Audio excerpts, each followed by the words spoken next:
দেখো বিচিত্র সিল্কের ওপর এরকম মধুবালা কাটিং, তার সাথে গ্লাস স্লিভস জারি প্যাচ ওয়ার্ক পাচ্ছ। ব্যাকের ডিজাইনটা পাচ্ছ এরকম সুন্দর একটা শেপে, বরফি শেপে, ভিতরে পিওর কাটনের লাইলেন পাচ্ছ। Ready size 34 up to 40, blouse size মানে 46 চেস্ট সাইজ তোমরা পেয়ে যাবে।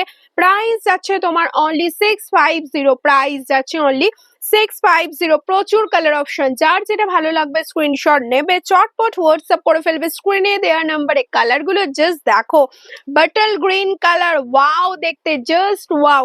এগুলোর তোমরা কিন্তু প্যাডেড নন প্যাডেড দুটো আইটেমই কিন্তু পেয়ে যাবে। তোমরা নন প্যাডেডেরও কিছু কালার অপশন দেখে নাও, দেখো মাস্টার্ড ইয়েলো, ব্যাকের ডিজাইনটাও দেখো দারুণ সুন্দর। এগুলো পেয়ে যাচ্ছ তোমরা নন padded, glass sleeves, front open. যারা প্যাডেড পছন্দ করো না তারা কিন্তু নন প্যাডেড গুলো কিন্তু নিতেই পারো। স্ক্রিনে দেওয়া নাম্বারে কিন্তু স্ক্রিনশট নিয়ে হোয়াটসঅ্যাপ করে ফেলো চটপট। প্রাইস যাচ্ছে অনলি 620, এগুলোর প্রাইস যাচ্ছে 620। দারুণ সুন্দর, খুব সুন্দর ব্ল্যাকটা।